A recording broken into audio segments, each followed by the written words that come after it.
Welcome to Politics Done Right. I am your host, Egberto Willies. This is a progressive program that will take the mystery out of politics. This is the program that will encourage you to make sure government becomes we the people. Whether you are liberal, progressive, conservative, or otherwise, you get to air your point of view.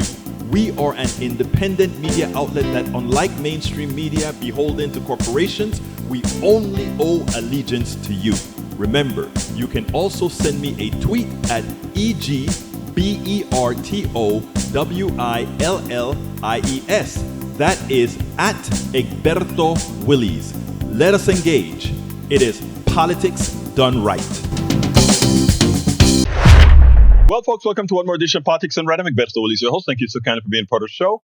We're going to have a great show for you today. You know, everything these last few days have been Venezuela, and the last couple of days is the assassination by ICE on an innocent American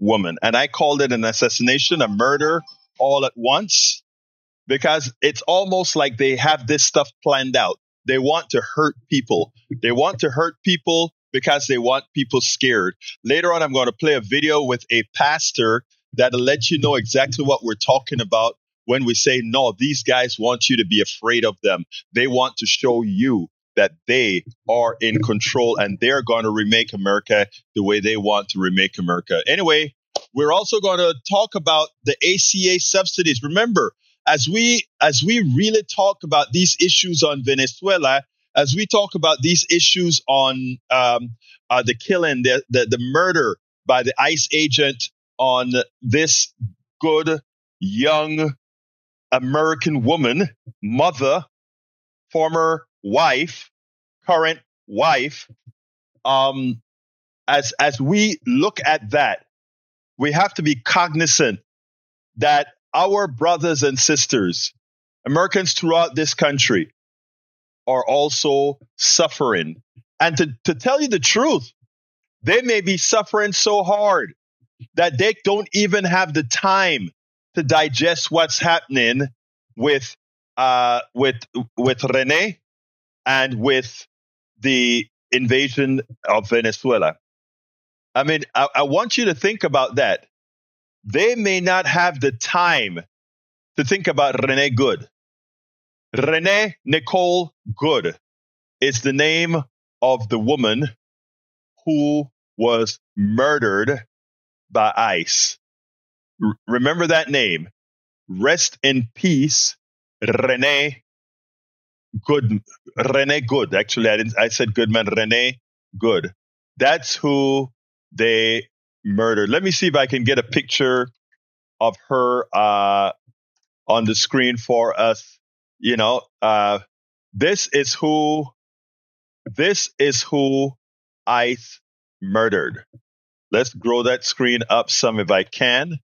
Maybe I can get it a little bigger. That is a young woman murdered by ICE. We repeat her name, Rene Nicole Good. Rene Nicole Good.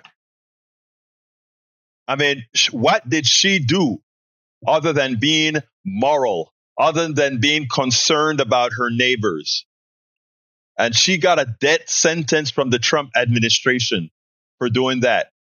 And instead of saying, let's give an apology, let's go ahead and say, oh, maybe we need to modify. You know what the vice president said in his news conference today? She brought it on to herself. That is what the vice president said. The vice president said, she brought it on to herself.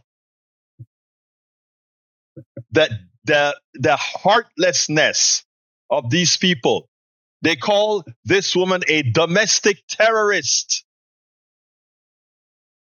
Look in the mirror, guys. You don't matter with this administration.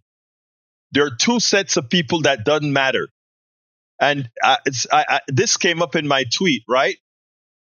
That, yes, we understand that they're after people of color. That is one of the framing. But there's one group of folks these guys hate much more than people of color. And that is our white brothers and sisters who are in alliance with all people, including people of color. Usually, you had a certain thing that sort of protected you. Not this time, baby. We are going to have to take the moral compass of this country back. I repeat, we're going to have to take the moral compass of this country back, because what Donald Trump and his ilk has done to it is shameful. If you had listened to the vice president today, you could not have been more than embarrassed that he came out and attacked this woman, called this woman a domestic terrorist, says that this woman brought her own demise. She brought it on to herself. She brought it on to herself. There's a certain amount of depravity there. But I tell you what goes around comes around. I repeat, what goes around comes around. And while these guys are hyperventilating in their power, you watch you watch Stephen Miller on TV, and Stephen Miller is all pompous. We are in control, and we are going to control that country. They are in such control. They are going to run it. They are going to make it happen. But you know what, folks? What they don't understand is what comes around, or what goes around comes around. And they have something coming around for them. They may not know it quite yet, but they have something coming. There is I don't know if I can actually get it played in the. I just taped a piece that I didn't get a chance to process it. But what I want to see, if I get an option to, I'm going to try a trick here. I don't know if it's going to work, because it's a piece I really wanted to show. Is it going to be? I don't think I can get it to work. No, I can't get it to work, but that's all right. That's all right. We'll do it tomorrow. But anyway, that is a person murdered by ICE. Catherine Hill says, that was such a horrible news broadcast by the VP. I couldn't stand to watch him, but wanted to bear witness. Yeah, he scolded the media for once. The mainstream media did not buy into the right-wing narrative. They thought that by coming up early and pointing out the narrative, it is terror, that they were going to win the battle. But they didn't. I'm glad to see. Welcome aboard, Yvette Avery Herod. Welcome aboard, Udi Deemer. Welcome aboard, Yvette from Atlanta, Georgia. We also have Harry Denson from Missouri City, Texas. We have Patrick Magner from Houston, Texas. And Michael Rudden, Brooklyn, New York, has a few things for me to show as well. Joanne, Mil Preciosa Joanne from Los Angeles, California. Welcome. Alan Ziesman, Michael Wing, Catherine Hill, P.F., Neil Berger, Cynthia Ann Foster, Sue Gilbert, Jennifer Hunter, Keith Bungardy, Richard C. Brown. Thank you guys for all being here. Lynette, how you doing, beautiful Lynette? Robert D. Golston, Betty Sheldon. Betty, how are you doing? Preciosa. Mark, welcome aboard. If I missed your name, and Dale, want to be called out, just throw it into the chat with your state and city and state, and I'll be more than happy to do so. I love calling out people just to show that this is a community. This is a PDR posse. If you are here, you are in the PDR posse. I repeat, if you are here, you are in the PDR posse. PF, what do you want me to stop about? If you're here, we're in the PDR posse. LBW, La Profesora, how you doing? You know I love my teachers. Is that the Betty who calls your show? I don't know if that's a Betty from the mornings. Hey, Betty, are you the Betty who calls every morning with a written note to tell us? We'd be love to know. Jessica B., welcome aboard. All right. I think I had a piece here that was sent to me by our good friend, and let me see if I can get that played first. It was a really good piece that Yvette Avery Herod sent that I wanted to get on. Let me see, Yvette, if I can get to it. And if I can get to it, I do want to play that. That was a good piece. I don't remember what it was, but I just remember it was good. You know, there's a whole lot going on here, Yvette. There's a whole lot going on. So let's go ahead and see if I can get that. Oh, that's right. Here we go. That is right. Let's see if I can get the link for it, and then I can copy the link for it. I think I may be able to do it, Yvette. I think I may be able to do it. Here we go. Folks, this was beautiful what she sent me. I hadn't seen this one from Sateo, but here we go with it right now, and then we'll get started with the other stuff. Let's go with what Yvette brought us. All right, come on, bring that up. For the past few weeks that the left in America won't talk about fraud, about Somali fraud. They're super mad about Somali fraud. Well, let's prove them wrong, shall we? Let's talk about Somali fraud. Give me just 60 seconds. Start the clock. Let's talk about convicted fraudster Trevor Milton, who defrauded his investors, cost them tens of millions of dollars and was sentenced to 4 years in prison. Oh, wait, he's not Somali and Donald Trump pardoned him last year. Let's talk about convicted fraudster Paul Walsack, who stole over $7 million from his employees' paychecks and was sentenced to 18 months in prison. Oh, wait, he's not Somali and Donald Trump pardoned him last year. Let's talk about convicted fraudster Michelle Fury, who took $70,000 meant for a memorial to fallen police officers and spent it on herself, including on cosmetic surgery. Oh, wait, she's not Somali and Donald Trump pardoned her last year. Let's talk about Lawrence Duran, who led at the time the largest therapy-related Medicare fraud scheme in history, was sentenced to 50 years in prison and ordered to pay back $87 million. Oh, wait, he's not Somali and Donald Trump commuted his sentence last year. Let's talk about Philip S. Storms, who orchestrated the biggest criminal healthcare fraud, Medicare fraud in American history, over $1 billion in fraudulent claims, and who was sentenced to 20 years in prison. Oh, wait, he's not Somali and Donald Trump commuted his sentence back in 2020. Let's talk about David Gentile, who defrauded over 10,000 investors of over $1.6 billion in what was basically a Ponzi scheme and sentenced to 7 years in prison. Oh, wait, he's not Somali and Donald Trump pardoned him just last month. So remember, they're so bothered by Somali fraud, not because they're bothered by fraud, their hero keeps pardoning the fraudsters, but because they're bothered by Somalis. And yes, that makes them racists. Was that a good one? I love fact-based retort, fact-based pushbacks. Love that. Love that.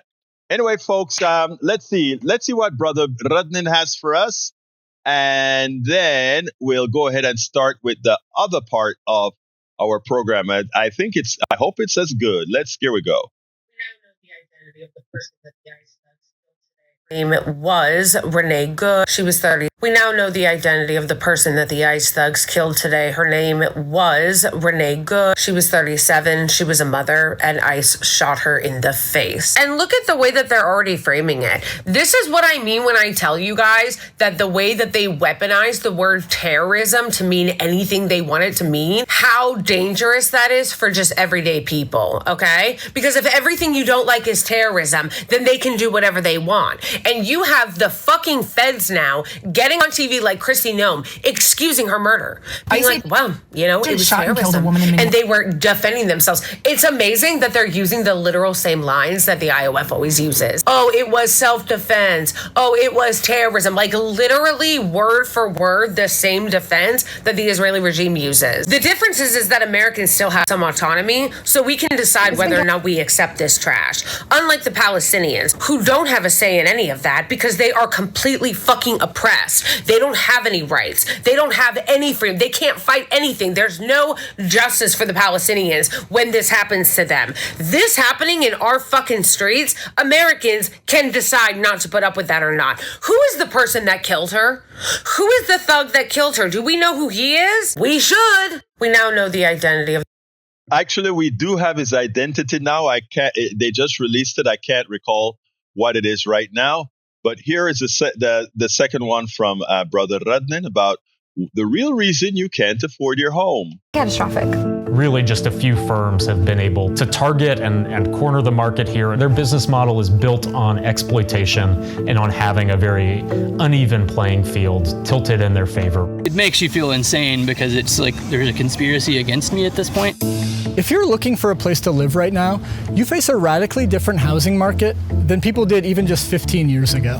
Home prices have gone up, rents have gone up, evictions have increased, and a whole group of would-be home buyers has been priced out of homeownership, becoming permanent renters.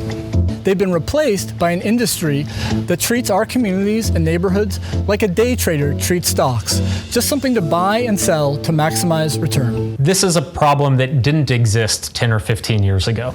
Taylor Shelton is a geographer who maps the ownership of single-family homes.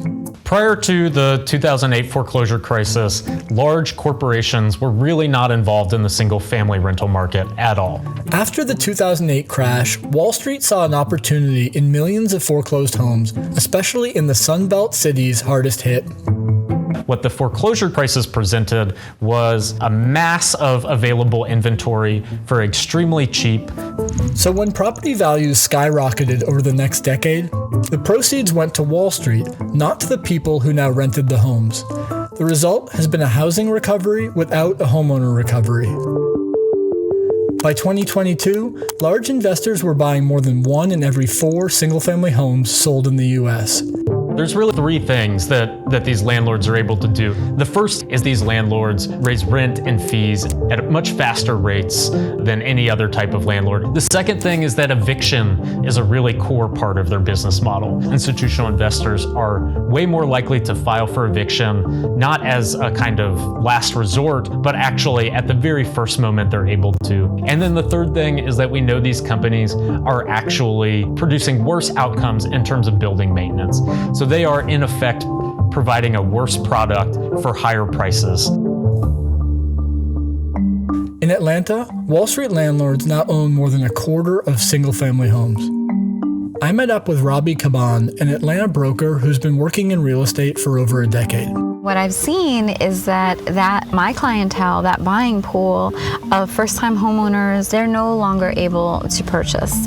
They have just been wiped out because they cannot compete with the other buyers in the market. The pool of homes available has been so diminished that, in essence, normal people are priced out and they're forced into rentals. According to one study, the shift from owning to renting has resulted in over $1 billion of lost equity for renters over the last 10 years. And that's just in Atlanta. It's been catastrophic. Really just a few firms have been able. There we go. Now we got sound. Sorry about that, guys. Okay. All right. That is excellent. Robbie Caban, I know her. She's a friend of mine out of Atlanta, in fact. And we did a piece with the area that where what you find, where the producer or the filmmaker, Tyler Perry is. We actually did a piece where she went on base and showed how the area where Tyler Perry is getting gentrified and people losing their homes. Yeah, we did all of that with Robbie Caban there in Atlanta, Georgia. But anyhow, since we're talking about what's ailing people right now, I think it's actually the opportune time for me to play the piece on the ACA subsidies. As usual, Stephen Ratner did a great job to show what's happening with the ACA subsidies. And unfortunately, like I pointed out over and over again, red states are the ones that are going to suffer bigly. I want you to listen to this and then we'll take it on the other side. The fact that Obamacare has become something of a dirty word from Republicans, the benefits, including these subsidies, are enjoyed by people of all parties. Well, you've got the power of the charts right now. So let's start with your first one, which gets into just how many people rely on these healthcare subsidies that we've been talking about. Sure, Willie. Look, healthcare is an unbelievably confusing subject. So it seemed to me we might start with a little bit of a level setting just to help people understand what we're talking about. Out of our 330 million or so Americans, almost exactly half of Americans get their health care from their employer, 161 million. Medicaid and Medicare represent about roughly another third. our health care. What we're talking about now is the so-called marketplace, where individuals who don't have these things go to buy coverage. And this was established under Obamacare. And so there are 21 million people who are at risk at the moment because these health care subsidies actually expired on January 1st, lost, as you said, a bit amidst the Venezuela thing. And then you have the military. And we still have, incredibly, 27 million people in this country who don't have health insurance, richest country in the world, and we can't provide health care for all of our folks. So back in the early Biden administration, they passed an expansion of these subsidies that helped these 21 million people. And so, lo and behold, you had roughly 10, 11 million people getting this. So you passed the subsidies, and now you have these 21 million people getting it. These are the percentage of the people who get the subsidies to buy this health care. Roughly everybody who buys health care in the marketplace gets a subsidy. These are essentially all lower income people near the poverty line. Poverty line for an individual is $16,000 in this country, so you can imagine none of these people make a heck of a lot of money by American standards. And so the subsidies are a key element of why they're able to do this. And this is what's at risk here now, is the health care for the 21 million people. The House passed that piece of legislation, as you mentioned. Nobody thinks it's going anywhere in the Senate at the moment. The Senate's trying to cobble together a bill, but meanwhile, these things expired January 1st, and people are having to make their decisions about whether to buy health care or not. And so, Steve, as we move to your second chart, for those 21 million people, this lift in the cost is not marginal. This can be backbreaking for a lot of families. It is not close to being marginal. It is absolutely backbreaking. So let's just take somebody who makes $35,000 a year. He or she was paying about $1,000 for their health care. It is now going to go up by $1,600 to $2,600. If you make $35,000 a year, $1,600 a year is obviously a heck of a lot of money. And so all the way across the board, it is resulting in massive increases in premiums, roughly a doubling for people who buy their insurance in this marketplace. And as I'll talk more about in a second, a number of them therefore will have to drop out of this and not have health insurance at all. But in the meantime, let's talk about the geographical distributional effects of this, because it's not equal. So these dark-colored states, which are red states for reasons I'll explain right now, are the biggest losers in this. Over 10% of their population is enrolled in these marketplaces and are going to be affected by this. Why are they the red states? Because the red states did not opt in to the expansion of Medicaid that was passed under the Affordable Care Act. And so a lot of their folks, because they did not opt in to these Medicaid expansions, went into the marketplace, and so they have a disproportionately large number of people buying their insurance through the mechanism I just described. So they're going to be amongst the biggest losers. Obviously, given the amount of effort that the Republicans are now trying to put into coming up with a health care bill, they do seem to recognize that this is not the outcome that they should want. But it's very complicated. You have people on all sides of the issue. Whether they'll get something done or not, who knows? But these are the people who are going to be most affected. And the loss of these tax credits, Steve, as we look at your third chart, is compounded by the one big beautiful bill and some changes made to Medicaid. Yeah, so the one big beautiful bill also actually had an even bigger set of changes to the healthcare system that will go to the negative. Particularly, they cut back on the Medicaid eligibility. For example, they imposed work requirements. When you put the two things together, here's what is expected to happen based on CBO and KFF, which is an independent healthcare firm, have come up with. So back here, we had 45 million people uninsured. Obamacare took it all the way down to this 25-ish number, roughly where we are now. A lot of improvements, still not obviously perfect by any stretch of the imagination. But you now have these two pieces of legislation.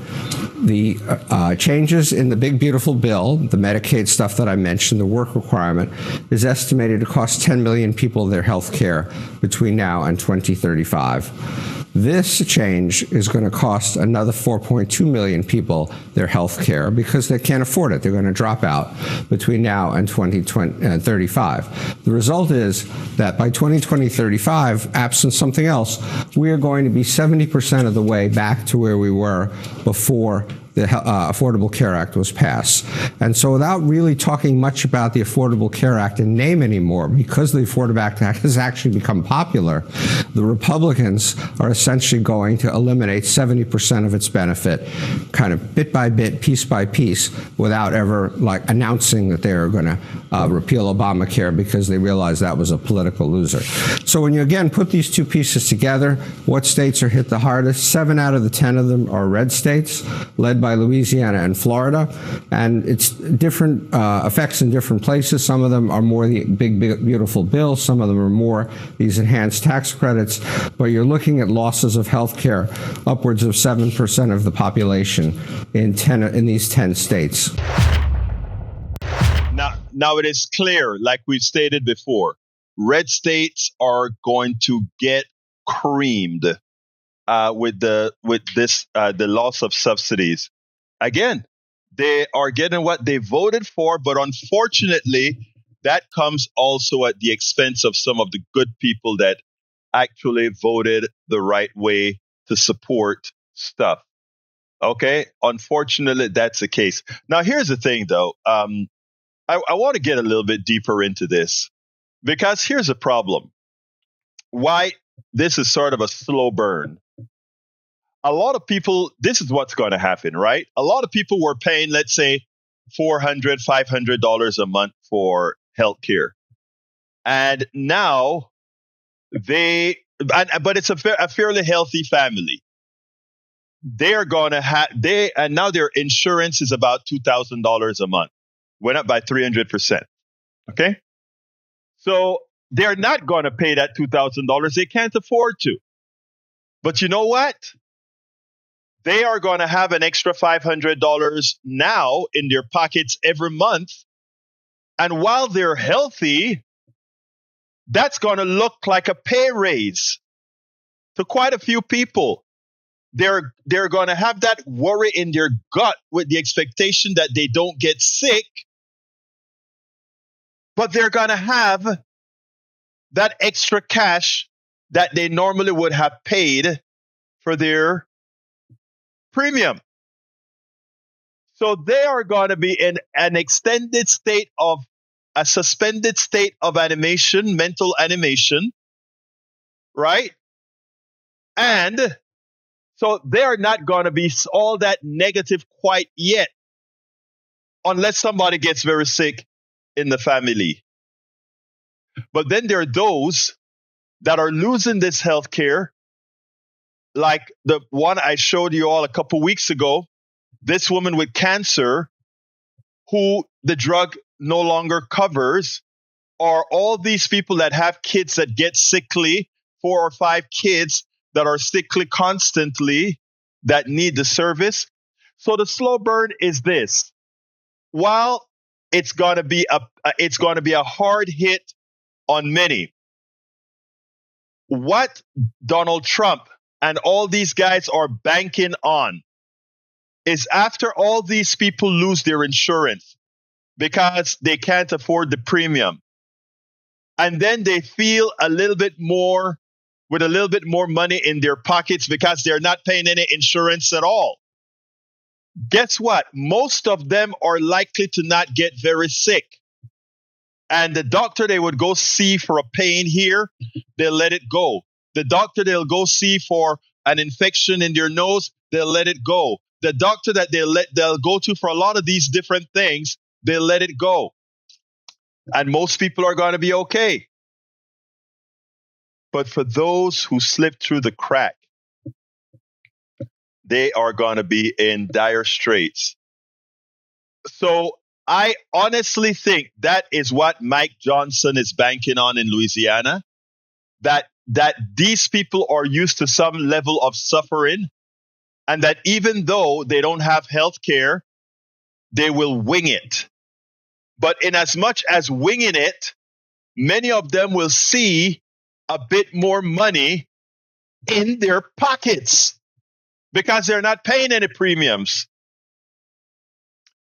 So what we have to do as moral and progressives is to not point out the present, but to point out the risk, the possibility in the future. Because I kept on racking my brains. Why would Mike Johnson, whose state is going to suffer the most, go ahead along with this? And then just out of the blue, the light went off in my mind. And it was like, my God, to some of those people who are going to lose their health care, that loss in health care to them, while they're not sick, will seem like a raise. My God, the evil of these people. The evil of these people is second to none.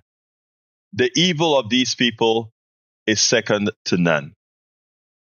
All right, let's see. We have an issue here, right? A pastor got arrested, or not arrested, I should say detained, while he was protesting yesterday. And something shocking happened to him.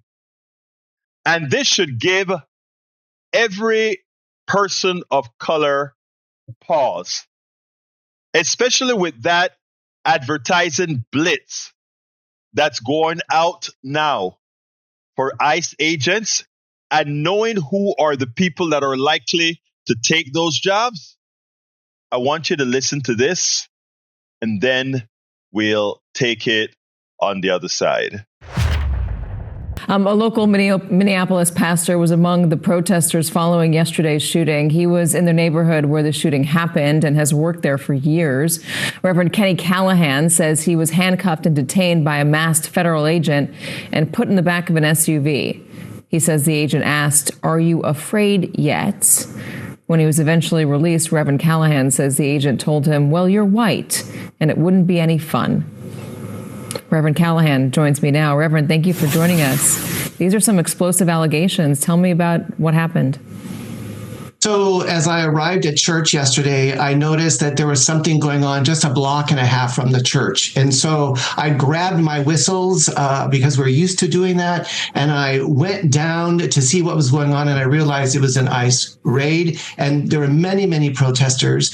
So I joined the protesting. And before I knew it, I saw ICE agents circling a young woman who appeared to be Hispanic. And so I approached her, and we were at that point chanting, "We are not afraid. We are not afraid. Go out of our state. We are not afraid." And I said to this ICE agent, "Take me. Stop harassing her. Take me." The agent came, got in my face, pointed a gun at me, and said, "Are you afraid now?" To which I said, "I am not afraid." The next thing I knew, they were putting handcuffs on me, and they put me in the back of an SUV. They came back 3 times, and they asked me if I was afraid yet. To which I replied, "Hell no, I'm not afraid of you, and I'm never going to be afraid of you." The 3rd time when they came back, they asked for my identification. They asked for my cell phone. I asked them if I was under arrest. They didn't answer. And then they said to me, "Well, you're white. You won't be any fun anyway. You can get out of the car." I was astounded to experience and see such blatant racism and the effects that this is having on our community. But let me tell you, the other thing that I was amazed by was the number of different kinds of persons that were showing up at that rally to support immigrants and to be able to say, no, we are going to support our immigrant siblings because this is what we do. And so I was grateful to be there and grateful to stand in solidarity with anyone who is marginalized within our society, and will continue to advocate for the rights of my immigrant siblings here in Minneapolis and around the world. That is a shocking thing for you to say, he said to you. Was there any other agent around? Did anybody look at him askance? Was there any reaction? There were two other agents, and I don't know what they were saying. I was so shocked. There were two other persons in the car with me that they released, and I don't know what they were doing to them, but I know that their experiences were the same. It was definitely intimidation at its finest. And they were pepper spraying people yesterday as well and pushing people to the ground. And we were non-violently protesting. We were simply supporting our immigrant siblings and our neighbors that are being attacked by these ICE agents. Was there any talk about the woman who was shot? I mean, when the ICE agent said, "Are you afraid yet?" What did you understand him to be implying? What was he saying to you? Why would you be afraid? What was he talking about? So the shooting had already happened. And at that point, it was like a wave of outrage coming from the protesters and the observers. So it was that energy coming from that reality of the shooting. We heard that somebody had been shot and killed, seeing this immigrant woman being harassed. And I don't know what happened to me. In my world, I say God empowered me to speak up for somebody at that moment and gave me the strength to be able to do so. But there was no talk from the ICE agents of anything but pushing people around and acting out of power and control. Complete intimidation. And the crowd was outraged and got louder and louder and louder. I am so proud of that pastor for sticking with it. Let me tell you guys, when you see that kind of response from our ICE, make no mistake about it. It is absolutely clear that these guys are vicious. It is absolutely clear that these guys are racist. You don't have to ask. You just have to see how they work with people. It's actually sure that they like to taunt. But most importantly, it is clear. Their evil is clear. But these are, from what I understand, they're recruited in areas where they expect to get Proud Boys and all these militia type people. What you think is going to be the outcome to that? And they also know that Donald Trump and the vice president and the FBI, the leader of the FBI, and that the secretary of Homeland Security are on their side. And they all know that they will constantly claim just defense, self-defense. So let's be clear here. One of the commenters says, Egberto says that ICE is like Papa Doc's Tonton Maku. And my answer is they are just like Papa Doc's Tonton Maku. The difference is that they're better armed and their faces are covered. At least if I remember correctly, the Tonton Maku, you could see who they are. But these cowards, they're not. These cowards' faces are covered. These cowards throw people down to the ground. The Tonton Maku was, just look it up. Look up the videos of the Tonton Maku. That's who these guys are. Absolute criminal thugs is who Donald Trump hires to be part of ICE. So yes, I'm clear about that. Okay, I want to address something because Eric Hayes is out here spinning propaganda. And I want to make sure and call it out because I think it's important. Because it comes out and it says, at New York City, let me put that on the screen. It's so important. I don't have the time to look at the news. Here it says, homeowners and small landlords are facing what critics are calling a direct assault on private after New York City Council approved a sweeping new housing law that hands government-favored nonprofits unprecedented power over real estate sales, and they go on to other things. But look at the title of that thing. New York City homeowners blocked from selling under Zoran Mandami. That is a lie.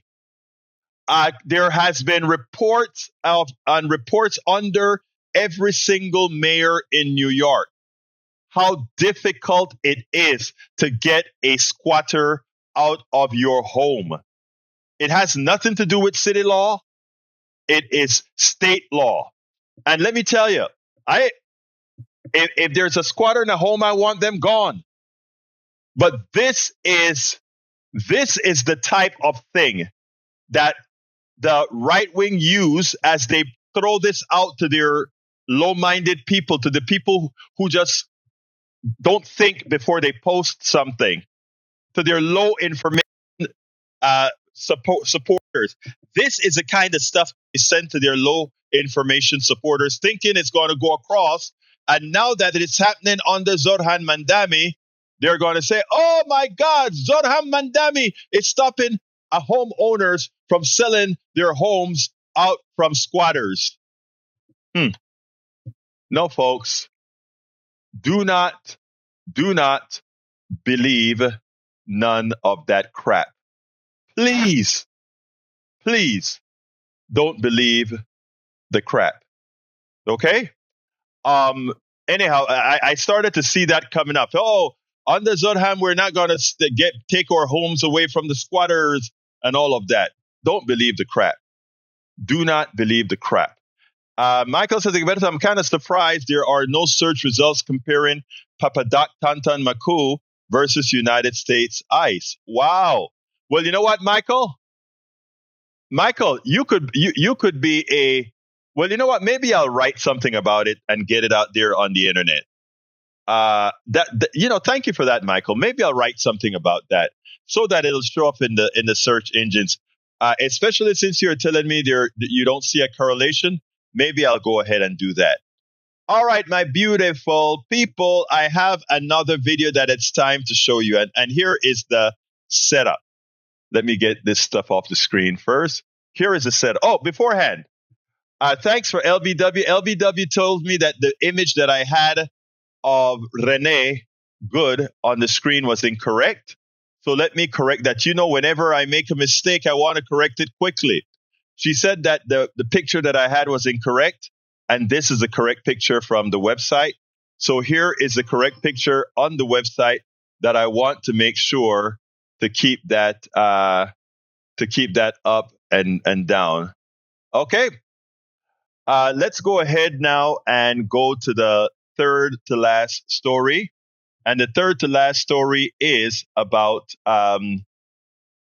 Tillis. I wonder, why is it that Republican senators, Republican congresspeople wait until they have decided to leave the current political scene before they say the things that they really should have been saying for a long time? I want you to listen to Tom Tillis here. He was almost good.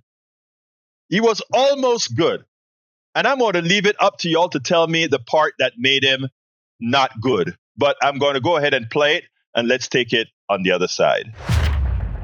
Is the administration really willing to risk the NATO alliance by potentially moving ahead with military operations? What I think the White House said yesterday is what I will tell you now, and I've always said. The president always retained the option. Every president, not this president, every president always retains the option. I'm not talking about Greenland. I'm just talking about globally.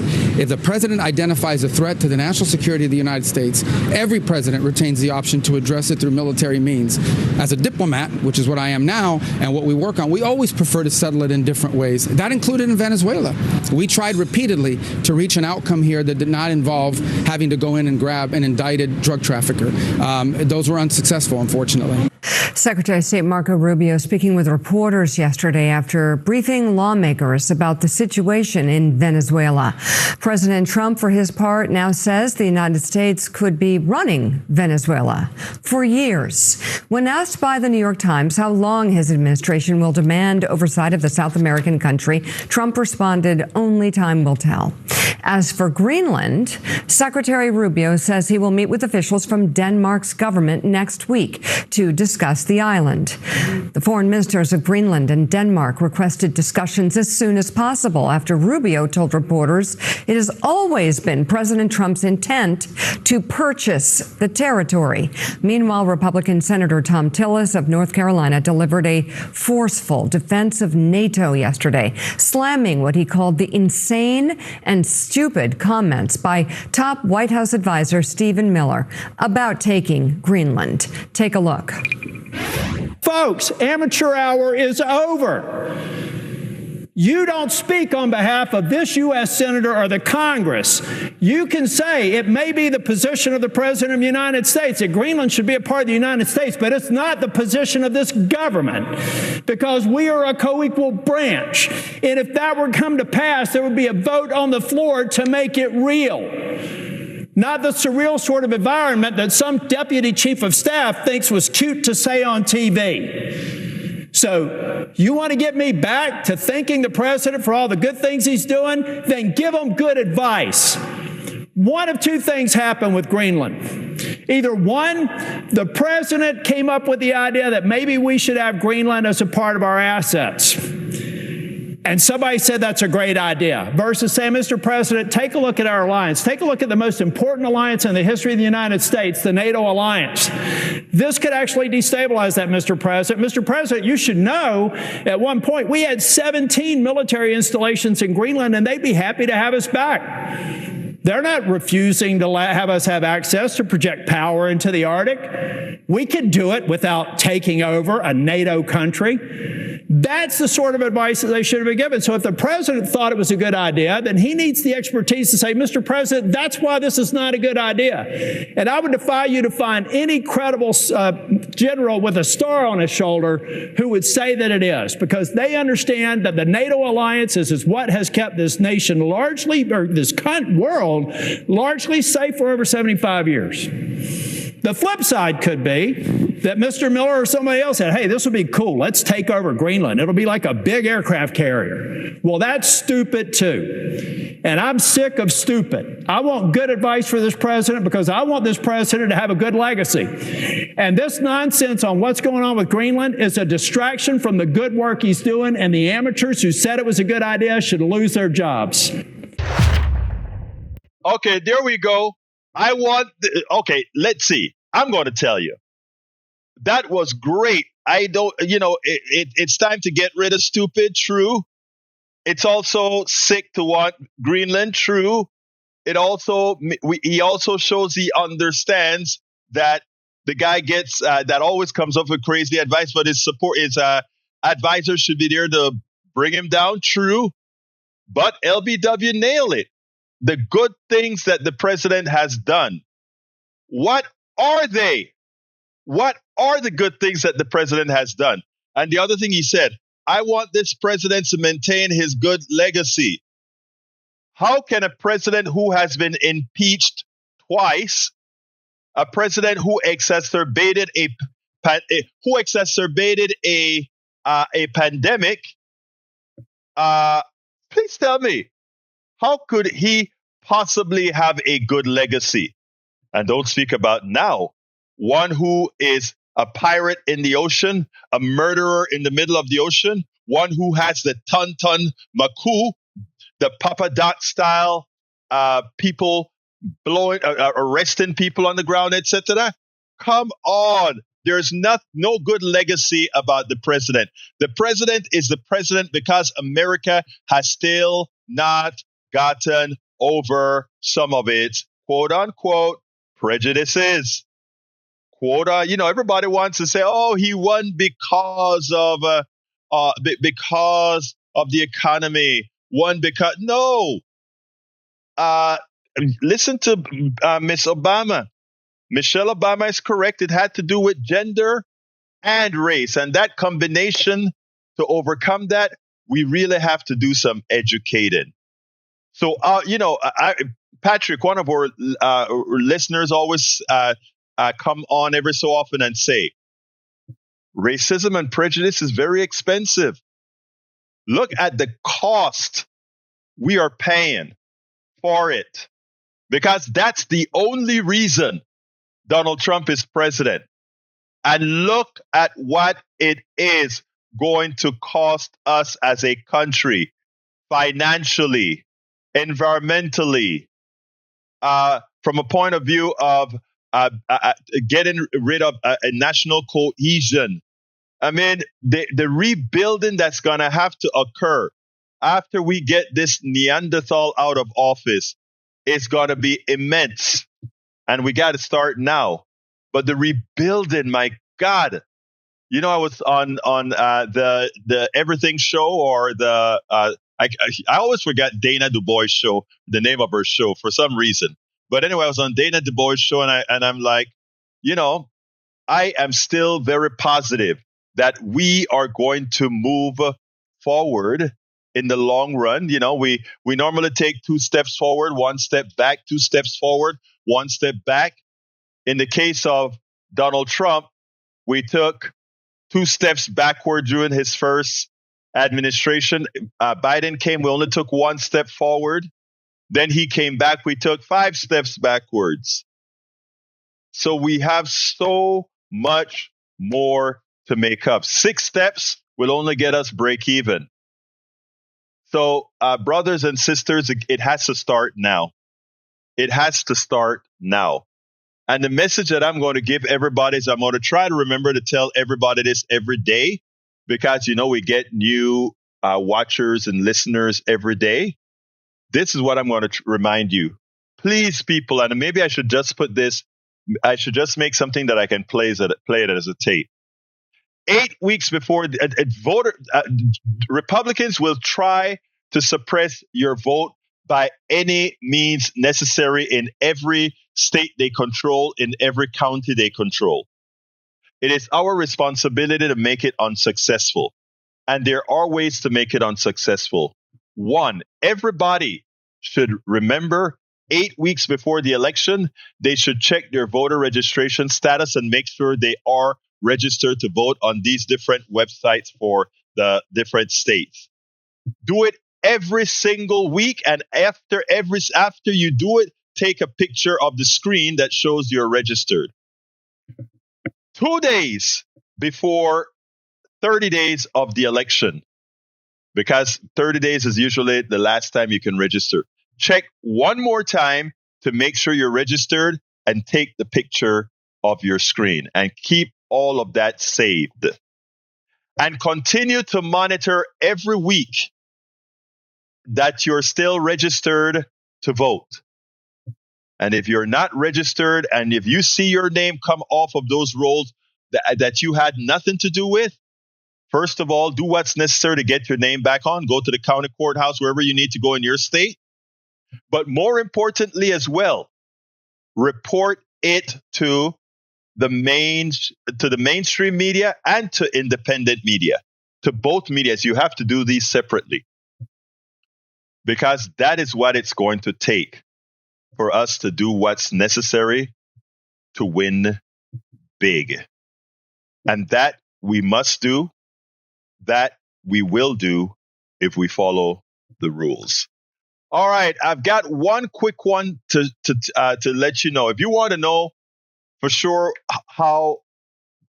if you want an example that shows you even right-wingers are against Donald Trump's evil immigration policies and what's going on, I want you to listen to this young man.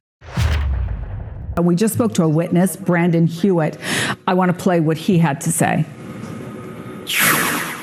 Around 8:30 this morning, I was just getting up and I heard a bunch of commotion and whistling outside. And then I heard bang, bang, bang, 3 shots. I went to go look out the window and it looked like there's a Honda over there that crashed. And I found out it was an observer that got shot and killed. And I saw them carry it. I got a bunch of video of them carrying the body to the ambulance and stuff. So it was an observer that got shot at an ICE raid of the house next door. So, I'm sure that was a scary thing to witness. Yeah. I mean, I'm pretty right-leaning, but seeing this is not what you need to do. This is not how to do it. it's not how we're supposed to do things around here in America. So, how many agents and other people were here when that happened? When it first started, there was maybe 20, but now there's hundreds, and then they got everybody out. So it's kind of crazy right now. What's it been like seeing all of this? Kind of scary. I lived during the riots in 2020, so it's kind of paralleling that right now. It's kind of same feeling. Hoping it doesn't, but it's getting a little rowdy. Now, let me explain something with this and why I wanted to play this minute and 30 seconds here. This is very important for this reason. I have people in our chat, people in person, people tell me all of the times, these people are immutable. Take a look at some of our right-wingers in our chat. Hateful, unable to think, unable to rationalize, immutable in their being. That's who they are. And that's some people in my chats would say, Egberto, forget about those people. They're just plain evil. They cannot be changed. They are inhumane. They cannot see humanity. And then you realize that what we are fighting for, or anybody who has morals and who has a heart, who even as they are, for whatever reasons, who they are, Trump supporters, etc., for whatever nebulous reason that got them there.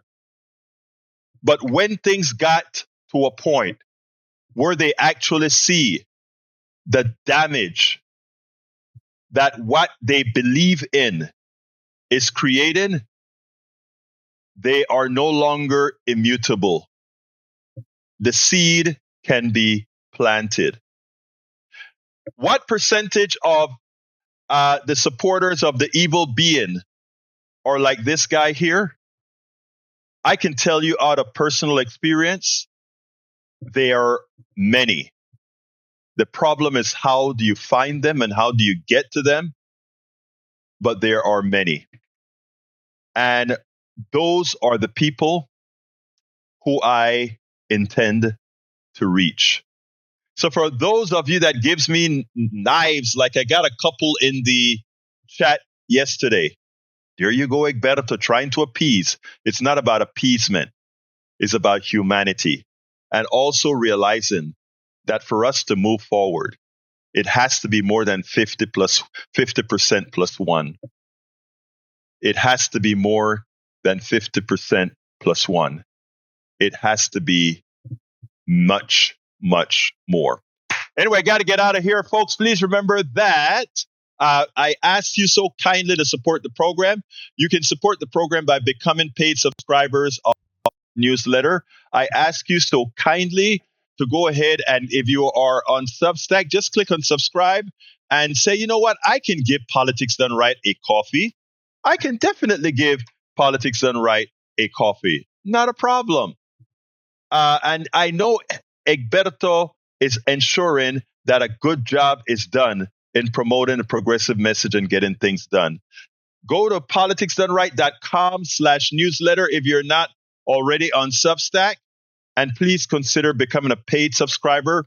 We need hundreds more to get to a break-even point. So please support us. Please support that which is trying to make a difference.